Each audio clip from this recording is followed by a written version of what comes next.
Welcome, everybody, to the Nairobi Gold Rush podcast. We're interviewing business leaders out there in the community of Nairobi, kind of seeing how they're getting that gold out there in their community. So today's very exciting. We've got a guy, Sam, with us, and Sam is what you call a pit master. Yes, So it's going to be a very exciting podcast for us today because being from Texas, pit master and barbecue is the language we speak. So very excited to have you here with us, Sam. Thank you so much, and thank you, viewers. My name is Pitmaster Sam, as I've been introduced. I'm the owner of Street and Then Barbecue and the brand itself. Yes. Nice. Okay. So maybe just tell us, what is your restaurant? Is it a restaurant? Is it like a street barbecue? Like what is it? My Street and Then Barbecue, we started from the vending chicken beside or along the road in Nairobi, Pangani area. Yeah. And then we've grown to a cloud kitchen Uh-huh. where we've been attending to events, deliveries. But currently we are doing corporates Okay. and also consultancy. So Yes. your main client is like the corporate clients, or do you? Yes, the corporate clients or Okay. even the families too. We do the big events.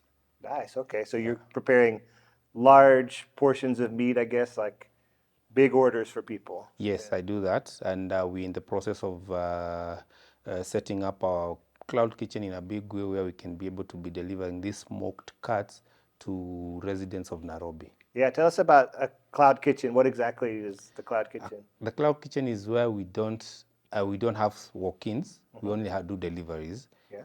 You cook from one location and deliver into multiple locations. These are a business model that has been there in ages, and that is what we are adopting. Okay, Yes. nice. Well, maybe start telling us about how you started with the chicken on the side of the road, because I know that's something in where I come from in Texas, we don't have that so much. So explain how that works, how you got started cooking chicken on the side of the road. Let me start my story now. Yeah. I used to work for government back in from 2008 up to 2018. Those are 10 years. And in that process, I used, of course, to ask myself so many questions. Where do I want to lead the life that I'm living? And to be sincere, I never wanted to retire in the same job. So when it came to finding my passion, there's a lot of things you're being told when you're trying to look for your passion. There's that struggle you have to and there's a lot of prayer involved, consulting from the high power. And so one day when we are somewhere, we had gone for a graduation. I saw people doing this thing of roasting chicken along the road. And I got interested. I told my friend, can I come, let me take you somewhere. So we went, I bought some chicken. We ate, it was delicious. And I asked her, what do you think? What do you see? And she told me nothing. Me, I'm seeing guys selling chicken. Me, I told her, me, I'm seeing business. So the next day, I went to Gikomba and I bought a jiko. Uh-huh. Yeah, nice. And I set up a grill on Pangani, number 11C there, where the stage for Pangani is, and we started roasting chicken. Yeah, And nice. that is how the journey started. I fell in love. I created my own marinades. So I used to do my own rubs, my own marinades, and it was awesome. Okay, nice. Well, one of the things as a foreigner coming to the country, right? I always was nervous to buy chicken from the side of the road. So how do you, in that situation when you're first starting out, how do you ensure like the chickens, like the sanitation is good, everything is like very good so you don't get sick when eating the chicken? Okay. Now, how I started it is I used to source from reliable sources. Yeah. And then the kitchen would come to my place, my house where my kitchen. So from my kitchen, that's where I would marinate the chicken. Yeah. I would prep it, make sure it is well packed. And then the guys who are smoking, help me to smoke or to barbecue, they are guys whom I've vetted. And I've communicated to them. We are offering a 5-star experience at the street level. Yes. So you have to maintain the quality and make sure anything and everything you sell is well done. Because number one, you find most chicken vendors, the chicken may not be well done. Yeah. It's not well taken care of. Sure. So I used to be very strict on that. Yeah, they don't cook it enough, like to the right temperature or anything. Yes. Yeah, because I know one time, the first time I came to East Africa, I was in Uganda. And I stopped at one of those places on the road. There's a road from Kampala to Jinja. I stopped to eat chicken on the side of the road. So I tried this one. And Yeah. wow, man, I have never been so sick in my life. Ah, Because you know they can just cook it on a bin, like a trash bin, like a metal trash bin or yes, something. They yes, put a yes. grill on the top or something.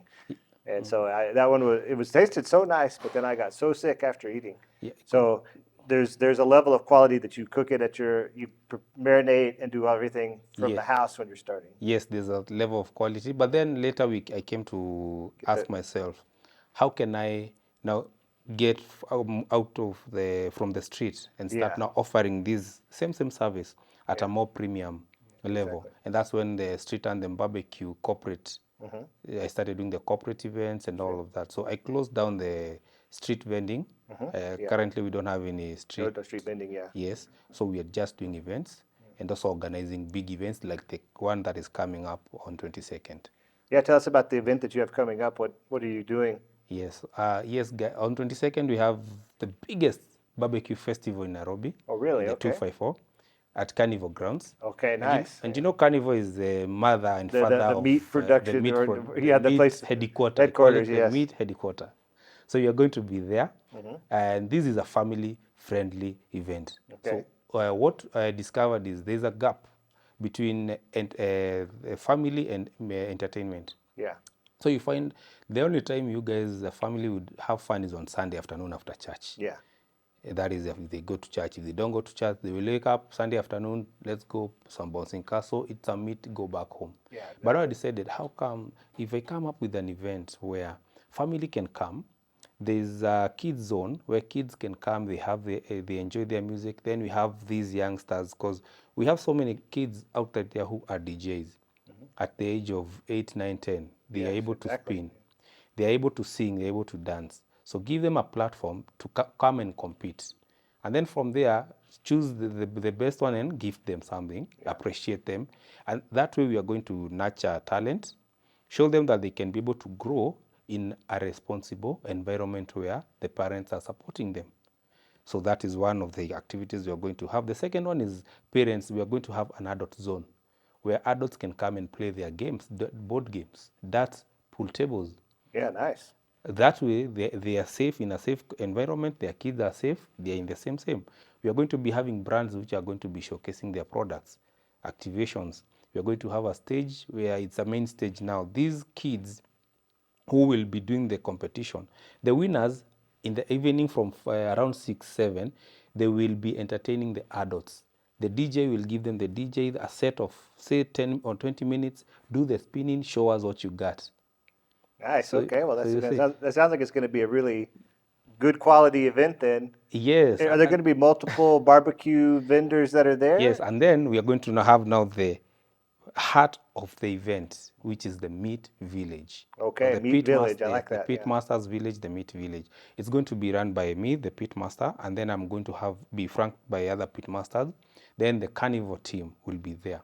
So the plan is to have different cuts, different villages for different cuts. If it's the brisket village. If the cow village, the goat village, chicken village, pork village, you Nice. come and eat. Wow. Okay. Yes. And is it a certain? You have to buy a ticket, I guess, to come, or No, yeah. The ticket is ticket that are going for 1,000 shillings, yeah. adults, and 800 shillings kids. And that's just to get in the But door, I yes, assume. that is just to get on the door and to access the games. Okay, to access the game. So if you go to Yes. like the brisket village, you're gonna have to Yes, you're gonna you get have to buy some buy brisket. some Yeah. briskets, buy some whatever you want, pork, buy some chicken, Yeah. feel yourself. Okay, nice. Yes. So that sounds very good. How'd you get involved with the carnivore guys? I guess anytime there's meat to be roasted, they know. Yeah, I think by the virtue that I'm a pit master, Yeah. and they have been in the industry for the longest.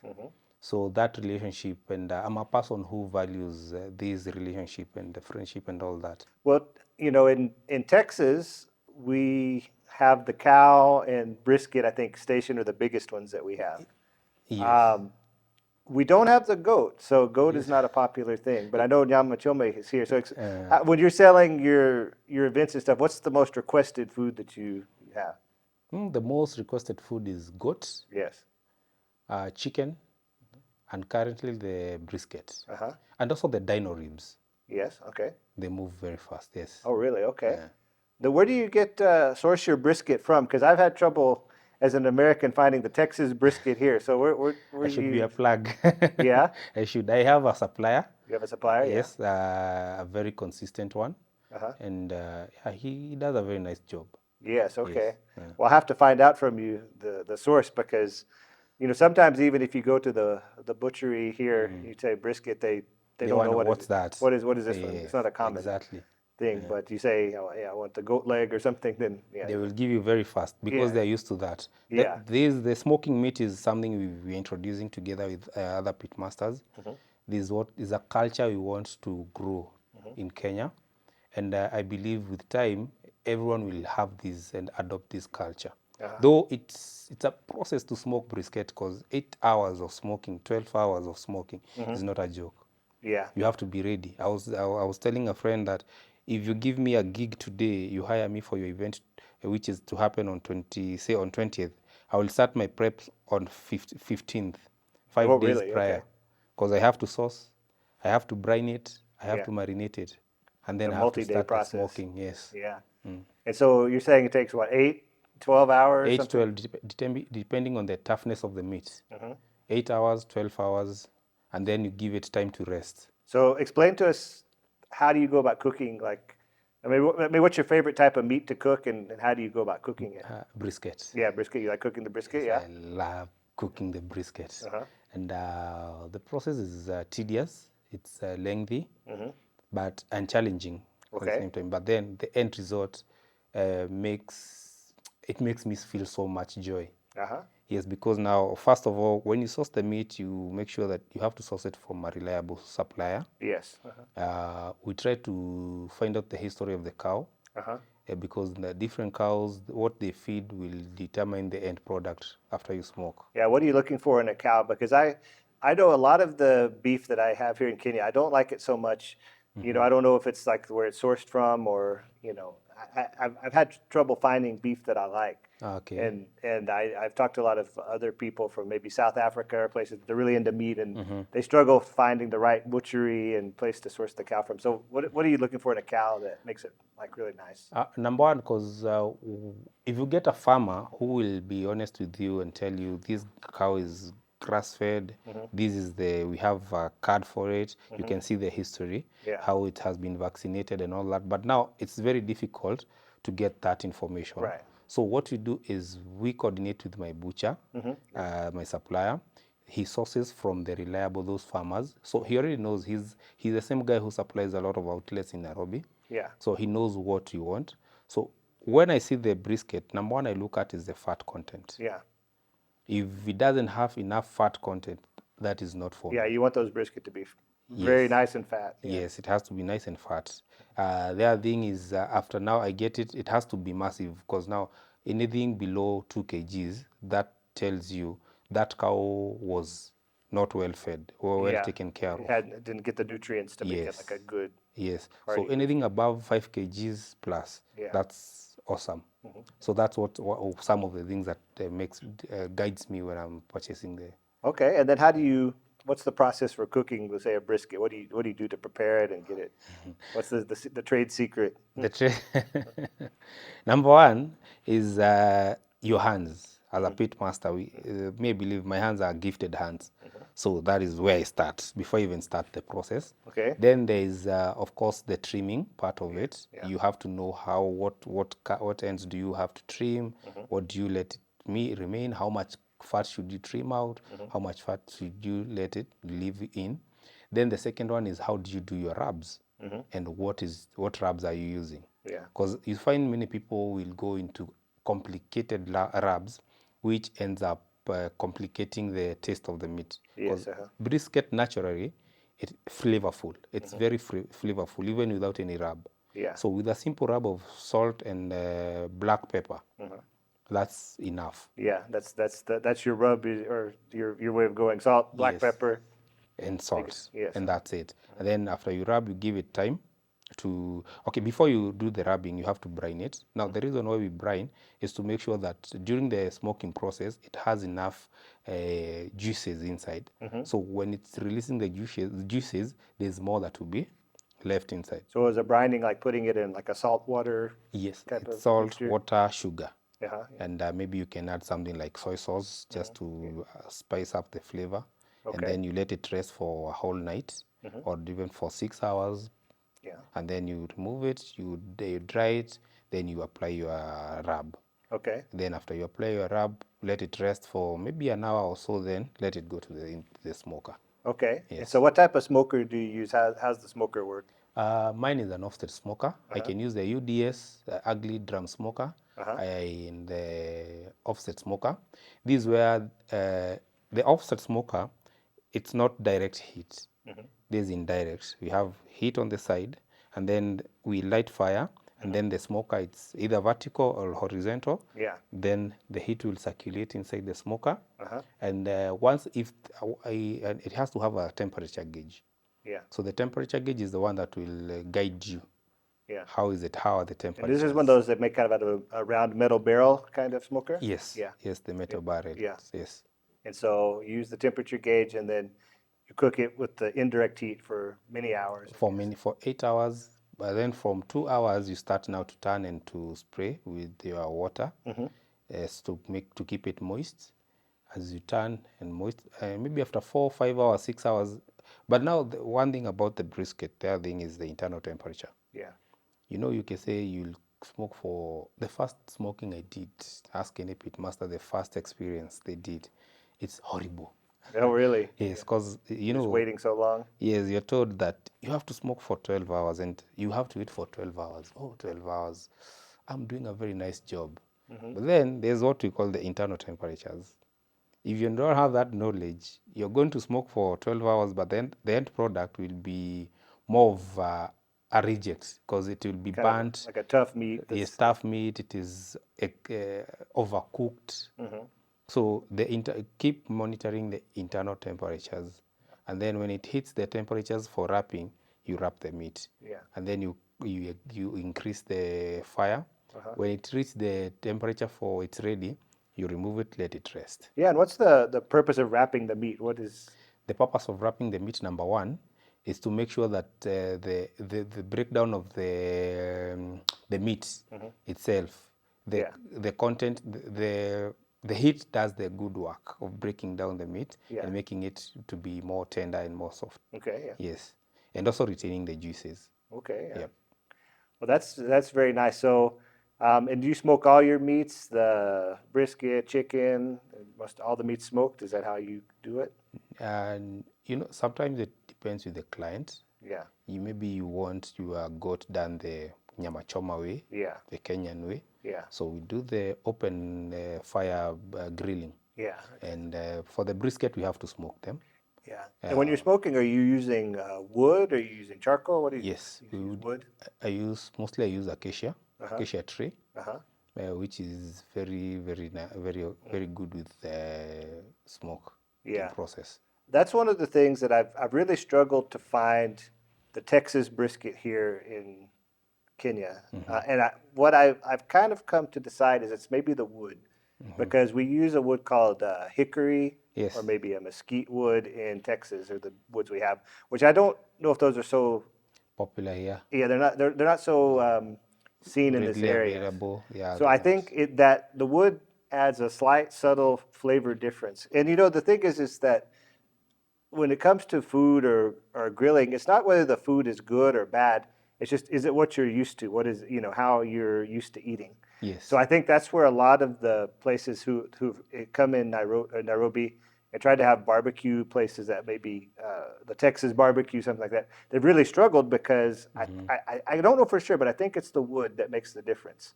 Yes. The slight variation in flavor. It is the wood and also the rubbing. You see the rubs they the rub apply. you use, yes. Yes. Which I think, in Texas, I think we might use some. Everybody does it differently. Everyone has their recipe. Sure. But some people use maybe a paprika or I don't know what I don't. Yeah, I haven't quite come up with the recipe. I need to get more. I need to get my whole barbecue set up here, so I would need to get some advice from you how Good. to best do it here, to get the right spices Mm-hmm. to go about it. But what's some of the craziest things you've seen people grilling out there? Mm-hmm. Yeah, Some of the craziest thing I've seen people grilling. yeah, Let me use this one. There's this guy from Embu. yeah, He grills the goat testicles. yeah, yeah, So for me, when I first saw, I was like, this is crazy. yeah, And he's moving sales. yeah, or Yeah. yeah. Oh yeah, I know. One time when my daughter was young, we went to Carnivore, and she wasn't sitting next to me, she was sitting next to another guy. And you know, at Carnivore, they just bring the meat and they slice it. So they come around, they say ox balls. So they say ox balls, and she doesn't know what that means because she's very young. So she's like, "Yeah, I'll have mini ox balls." So she starts eating them. Oh, this is so nice meat. And Nice. she eats like many of them, and then she fell asleep at the table, and then she woke up and she came the next day and she said, "Dad, what those round things that I was eating at the Yes. at the carnivore was that?" I told her what it was, the cow testicles. She's horrified. So this is crazy. I know. But yeah, I noticed at the carnivore, their meats aren't too crazy, but they sometimes have the crocodile Yeah, they or do different serve things. crocodiles. They have some wild meat, Yeah. which, yeah, they do serve. Yeah. Have you ever had any requests to cook those like wild meats and things? Not yet. Yeah, no, nobody's that adventurous, like Not a yet. zebra or a Not yet. Not ostrich or yet. something. So you Not yet. stick to the beef, chicken, pork. Because I've noticed that's what a lot of Americans, particularly, because we have a lot of movies from the old East Africa. Um, maybe people are eating the bush meat or something. So people are very scared when they come here to eat. Even my relatives, if they'll come visit, they'll bring bags of dried Game meat meats. and nuts, and they won't eat the local meat here. So it's quite crazy, I think. But I But think Kenyan barbecue is very awesome. I don't know why they. well, I think that's the thing that it's good to educate people. Like, okay, we've got standard, we've got the cow station, we've got Yeah. the pork station. Yeah, they should come the and chicken. experience that and Yeah, at least learn. yeah. So I think it's a good thing that you're out there doing that. And I guess you haven't had any of these requests to cook like exotic meats or anything. It's very standard barbecue fare. Right? Yeah, that request will come very soon. Customer, you hear, I'm here. I Yeah. will attend to you. Yeah. And also the regulations, because I believe for me to be able to smoke those game meats, there are regulations that I need to pass, Yeah. which I believe when I grow to, my brand grows to that area and that direction, then I'll be able to empower myself to do it. Yeah. Exactly. And of course, I saw the other day, I don't know if it's true, they had proposed that buffaloes Uh-huh. can be slaughtered and be cooked just like cows. Okay. So Yeah. maybe very soon we'll be enjoying buffaloes. Yeah. Exactly. We have some buffalo that people eat in the U.S. They call it bison. Okay. I don't know if it's the same type of buffalo, the water buffalo. The one that we have here. Yeah, I don't know if it's the same type of meat, but it's very nice meat. It's Okay. like a nice cow, like a big cow. Yeah, it's very good meat, like a lower fat maybe. But yeah, it's not like so popular of a meat, but it's a nice one. Okay. Yeah. Have you had any requests for people? What do you say when people come and request the vegetarian food? Yeah, they do request the Yeah. vegetarians, and we do have vegetarians. We do do the paprikas, the peppers, the mushrooms, vegetables, skewers. So yeah, we take good care of vegetarians. Yeah, I know. A few years ago, there was a period of time for about 2 years. I went on the vegan diet. And in Texas, that's a very bad thing. Kind of like here in Kenya as well. You tell somebody from Yeah, Kenya, I'm about doing the vegan. They say, "What are you talking about?" yeah. How now? I was doing it because my wife was having some. The doctor was looking at some of her blood work and things and saying, "Okay, you need to. You have some genetic things. You need to adjust what you're eating to make the blood work look better." So I told my wife, I did some research. Said, "Okay, it looks like if we do this vegetarian thing or vegan, yeah, it can really help the blood work." So I said, I don't need to go on it, but I'll go with you to support. So I'm not eating a cow and she's having to eat the vegetables. Okay. Yeah. So anyways, I went to the U.S. and we had the barbecue in the U.S. and it's very bad to say that you're a vegan in the U.S. In Texas, you can't In say Texas, that. particularly. So, but I went to the barbecue. I told the people, say, hey, we're eating the vegan. We have the vegetable burgers. Can you cook these vegetable burgers? I have the nasty soy or whatever, like those. They're not very good. And so everybody was looking at me funny, saying, what is this guy doing? And anyways, we cooked the vegetable burgers. It was fine. But then it was very hot outside, and somehow I got dehydrated, and I ended up fainting. And I had to call the ambulance to come pick me up. And I could hear when I had fainted, and while the ambulance was coming, and I could just hear my father in the background saying, "It's the dang veggie burgers." You know, that's I told him not to eat the veggie burgers. And he's going to the hospital. Why? Because But I'm trying to. How comes you had taken a lot of them or what? no, sometimes if you get overheated and you dehydrated or something, I don't know. It was a random thing that just kind of got sick and just fainted because in Oh, Texas it becomes very hot, over 40 degrees Celsius outside, no yeah. water, everything. So it's just been a long day. And so it was just a coincidence. It had nothing to Oh, do it's with eating the okay. burgers. Okay. Ah, But yeah. but everybody thought it was because of the burger, The burgers. because I was eating the vegetable burgers in Texas. That's like almost a curse or something. You can't eat Yeah, that. I understand. And do you see that as well sometimes in your business? Yes, I had this one client. They booked me for the event, and their request was they would love me to have the meat and the vegetable menu, both menus. Yeah. So I had to do, actually, minded me, I had to do the burgers and the vegetables now, the skewers. Uh-huh. Yes. Wow. And also Okay. the salads, because now that's where we balance a lot Yeah. of salad. Yes. You have the kachumbari and those type of salads Yes. that The you. garden salads. And is that kind of a pretty common way that people eat? You have to instead of using sauces, maybe you dip in the kachumbari or you use those type of things. Yeah, with the meat, that is, yes, they do a lot of kachumbari. Yeah. And kachumbari is the signature in Kenya. Yeah. Yeah. Yeah. And what other type of sauce is there other type of sauces that people request when you're? Yes, I have my signature barbecue sauce. Okay. And people request it a lot. Okay. Yeah. Yeah, I have the sweet and hot and sweet, and they love it. They enjoy it with the meat very much. And how does how do people they respond to the spicy food? Are they requesting it spicy, not spicy? It's a balance. Yeah. There are those who love the spicy, and there are those who don't want any spicy food. Yeah. They just love it, and mostly the older generation here in Kenya, they don't want any spicy. They don't nothing spicy. Yes, they don't want anything added on their meat. Yeah, They don't want it's the any plain rubs, meat. just the plain meat. Salt, Salt, even salt that's is fine. it. Is salt Yes. okay? Salt is okay. Yeah, but just no spices. No spice.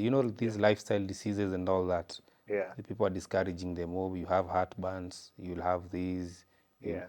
So. Which is very interesting across countries because I work for a company that's headquartered in Nigeria, and so I travel to Nigeria. They say put so much spice on everything. Yeah, Nigerians is spice. Yeah. South African is salt. A lot of salt on their meat. Yeah. So different location, different area things. Yeah. And a common thing that we have in Texas is the pit masters, or even you don't even have to be a pit master. You just have to be like an uncle or somebody, that you think you can cook the meat. So we have all these contests of like, who can grill the best, who can smoke the best. Do you get involved in these type of contests with your peers sometimes? No, I've not yet been involved. I remember there was a time Jack Daniel. Yeah. They had that competition. I don't know if it's still there. Yeah. But maybe it's something we'll work on to do that competition, that massive competition where you guys can come, sample, and then you vote. That's what you need. That would be interesting to get like some of the top barbecue Pitmasters. restaurants around Nairobi and see who has the best. Or it doesn't even have to be a pit master. Just some guy who thinks he's tough around the smoker. I give them the platform and let's see what you can do. Yeah, but I know it's a difficult art form. It's something that probably took you some while to. Yeah, what's kind of the worst disaster you had when you're trying to make something? When I was trying to make something is there's this one time at an event. It's Pitmaster's cookout, and I stepped out. So I left my handlers and my assistant to take care of the smokers. Yeah. And then there was, I think, pork in the smoker. And the fat content in pork, it's a lot. Yeah. So they they were not able to regulate the heat. So the fire broke out inside the smoker. Oh. See, there was fire. When I came back, guys were telling me, Sam, we thought your place is burning. Why? What is happening? When I went to the smoker, I saw disaster. Pork fat everywhere. Yeah, pork has been burnt. Oh, I said, no. oh, okay, that's what it takes. A pit master is the one who knows how to control the fire. Yeah. So until you know how to deal with the fire, I tell people, chill. Yeah, don't call yourself a pit master until you get to that level. Yeah. Get baptized by the fire. Oh, wow. Yes. No, that's something yeah, like I said, in Texas, it's something we take very seriously. Yeah, if you come to an event or something, a family event or something, you have to be ready to cook the barbecue. You have to be able to control the fire, and people will laugh at you if you don't know what you're doing. They say, get it, step away. They save that for the men, the older men, the people who know what they're doing. They Same here. As we are growing up, our uncles and our grandfathers are the ones who first taught us how to do this. How to even slaughter, how to prepare nice meat, how to light the fire, how to control the fire. Yeah. Yes. So it's a very similar. It's funny to see well, not funny, but it's interesting to see the cultures like kind of intersect, and there's a very similar from even though across the world. Yes. Well, I was reading also that before you got into the barbecue, you were a policeman. Is that right? Or yes, I was a police officer. you're a police officer? Administration police officer. Which was there a certain area of the city you were a police? I've served in West Pokot, Kapenguria, that is in West Pokot. Then I came to Nairobi, Starehe.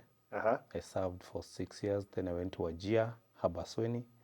Then I came to Kiambu.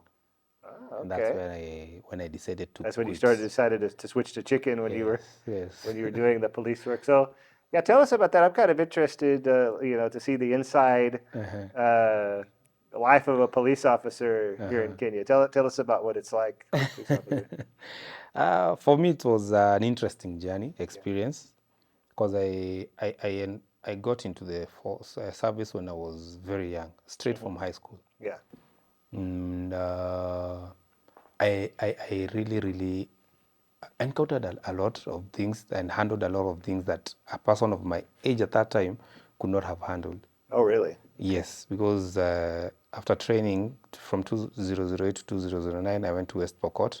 That is where the bandits are. Yes. So at the age of 20, 21, being told that you go and chase the bandits, it felt challenging, but then I've signed up for it, so why not?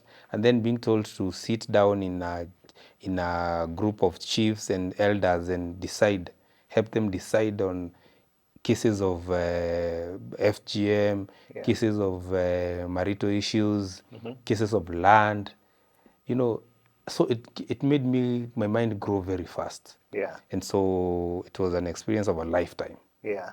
And really? Okay. Yes. Yeah. Nice.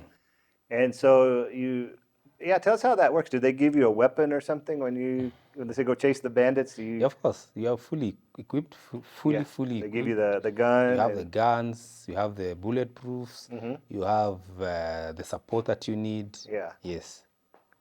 And have you had any experience with those guys, like the bandits, like have they caused you any problems? Of course, they cause problems, but then by the grace of God, there are those who lost their lives, and there are some of us who came out full as we had gone. And me, I say it's grace. It's only grace that keeps the cops there. Because one day you would be sleeping very well, peacefully, and you hear, Kiki, wake up, wake up, wake up. They have hit that village. So you have to respond very fast. Oh, really? And maybe as you're going, they have set an ambush for you. Really? Okay. Yes, that happens. And but we say it's the grace of God. Yeah. Yes. What are these guys? These bandits? Like, what are they after? They robbing people? What? Just cartels? Like, what kind of thing is it?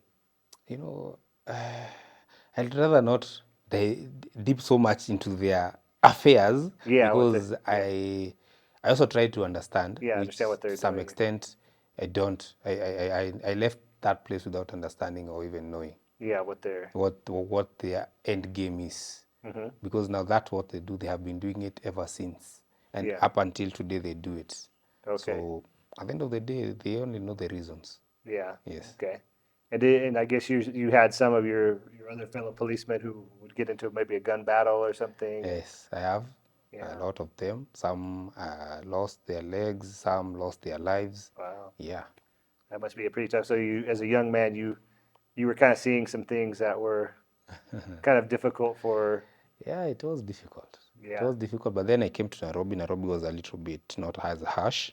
Yeah. Though now, crime in Nairobi is different from crime there. That is bandits. Here is Yeah. Street crime. Or, street crime. So you deal with it as it is. yeah. Yeah. So were you? Did you do any policing in kind of the what you call informal settlement area or slum area? Yes, Madare. Uh-huh. Yeah. Yes, I was in Madare. Yeah. Uh-huh. In, And are those some pretty tough areas? they're tough. Those Yeah. are tough. But what happens is, at the end of the day, as a police officer, you have to remember you're a human being, Mm-hmm. and these are human beings. Yeah. And if you get an understanding of the reason why the crime rate is high, you will know, and you will be able to be empathetic. And once you get empathetic, you'll be able to help them solve the problems. Yeah. Yes, because most of these people, they are either hungry, they're either jobless.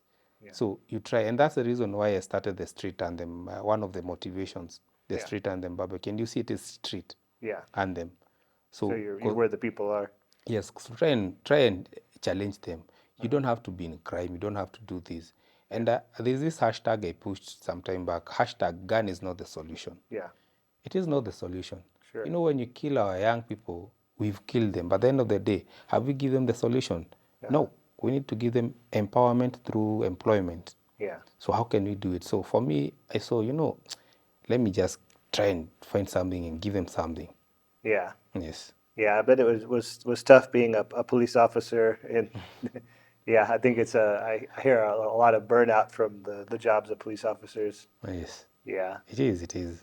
And yeah, and as a police officer, are you doing like investigations more, or is you more like doing the traffic police? Like what type of thing? Like Me, I was in investigations and patrols. patrol? Yeah. Yes, quick response team. I was the pioneers of it. Yeah. Yes, the first time, when we went for the quick response team is when the Al-Shabaab has started hitting us so hard. Yeah. So we were selected a few young, energetic officers, and we were sent for the training. Then we came back and we helped to neutralize the thing in Nairobi. Uh-huh. So I was part of that team. Yeah. Were there some places where Al-Shabaab was hitting at that time? Yeah, CBD, a lot of CBD, Yeah. Sili, Westlands. Yeah, the Dusit 7, if you can remember the Dusit Yeah, the incident. Dusit thing, yeah. Yes, that one. During that season.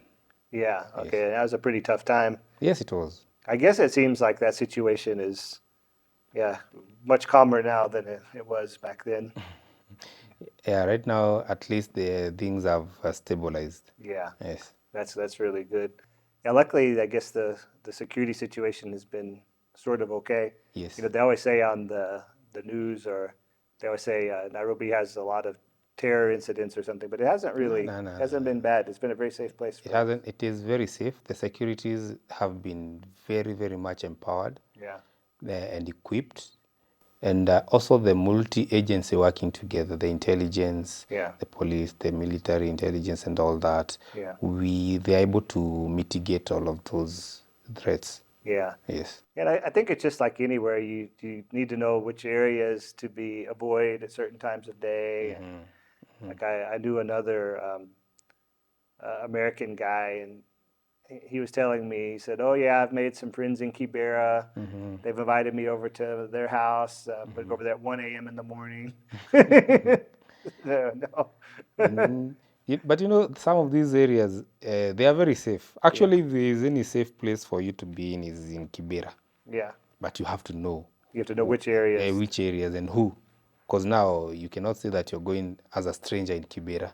Yeah. They will gladly welcome you in their own style. Yeah, exactly. Yes.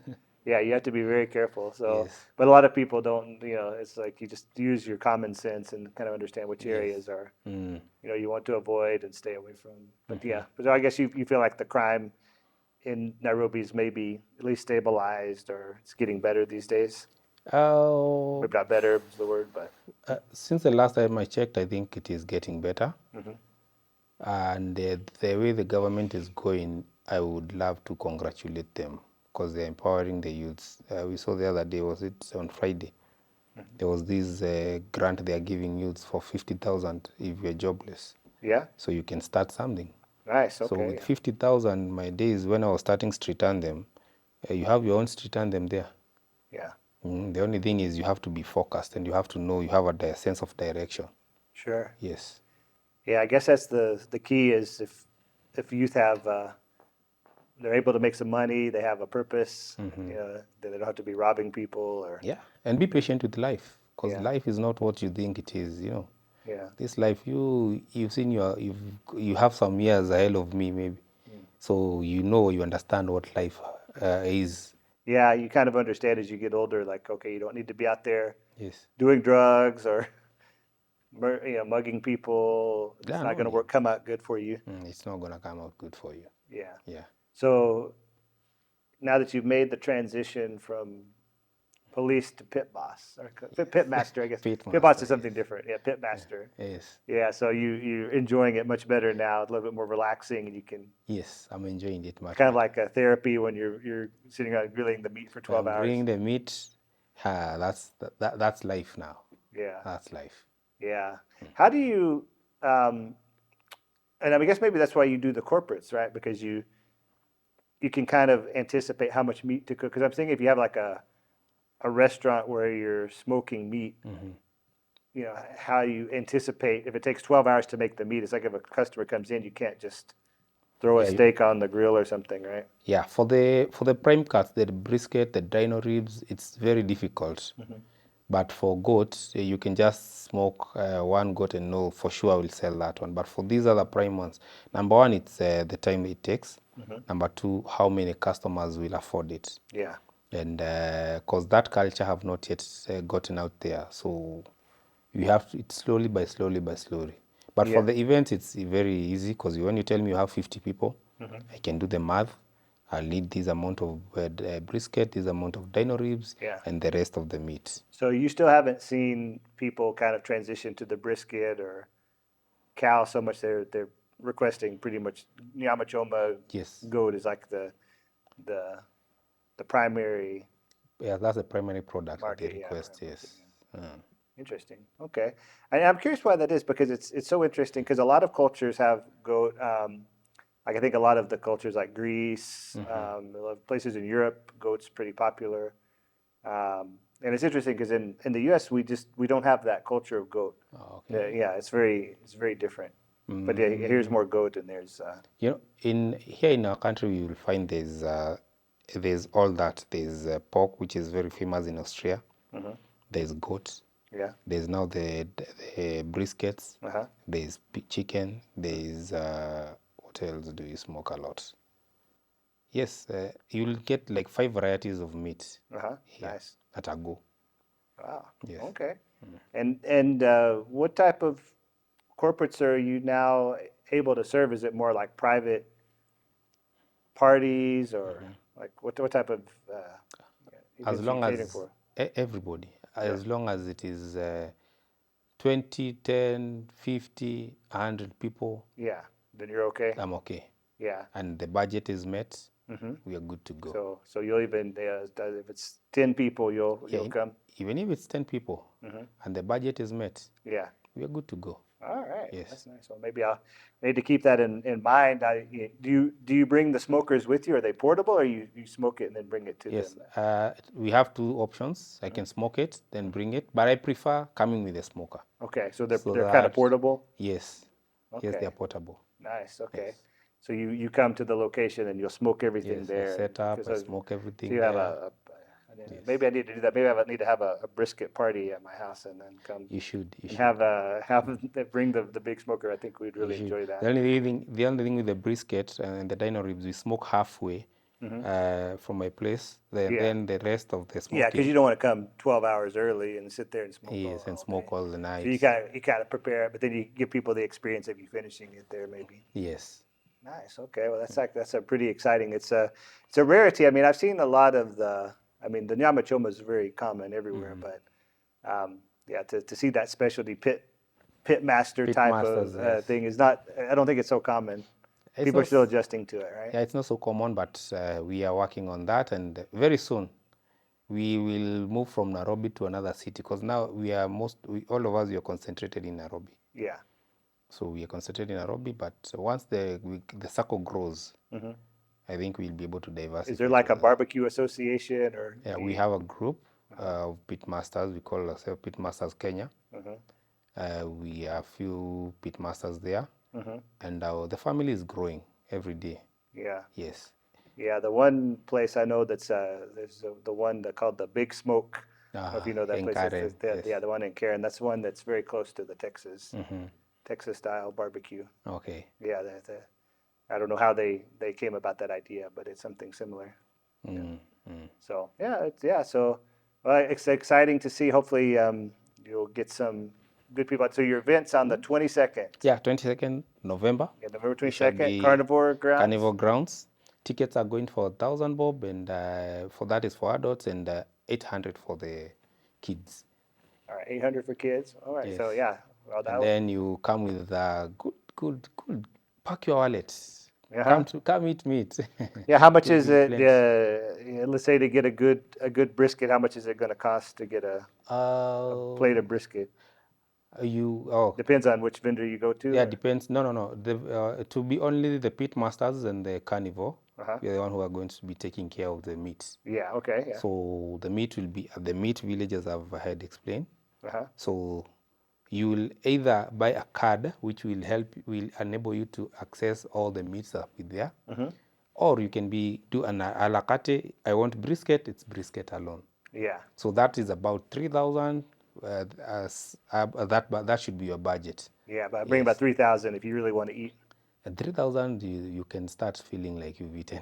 Okay, well, I'm and then gonna you can go. add the drinks and all that. Okay. Yes. Nice. I'm gonna have to remember that. I'll definitely Yeah, try please that out. come and yeah.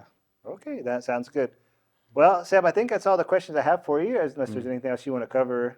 Oh yeah, about the pitmaster line of business is to enable guys have these here in our country. I've started the smokehouse consultancy. So if you want to set up a smokehouse, you want to set up a smokehouse at your backyard, either for business, for commercial, or for domestic use. I'm consulting on that. Okay. I also fabricate smokers. And I link you with the suppliers and all that. Okay, so if I want to have a smoker built for my house, you can Yes. you can show me where to get it and how to source the I will fabricate it for you as we have agreed, and I will deliver it ready to smoke. Okay. And even smoke with you the first smoke. Okay, well, we'll have to try that out then. I think this is a very important part of Texas culture. Yes. So we have to do it properly. So we'll definitely consult with you and see if we can come up with something. Thank you. Thank okay, you. Cool. Well, great having you, Sam. Thanks for joining us, and we'll have to have an episode 2. And next time we'll bring the smokers and we'll kind of do a judging to see how the meat turns out. That's definitely, yes. We are going to have this episode 2, which should happen before the event. Okay. Yeah, so that we get to sample some of these meats that we'll be having for the barbecue festival. All right, nice. Yeah, yes. That'll be really awesome. Yeah, I'm looking forward. Something we can't pass up. Yes, I'm also looking forward to it. Okay, great. Yes. We'll talk to you next time. Thank you. Thank you very much.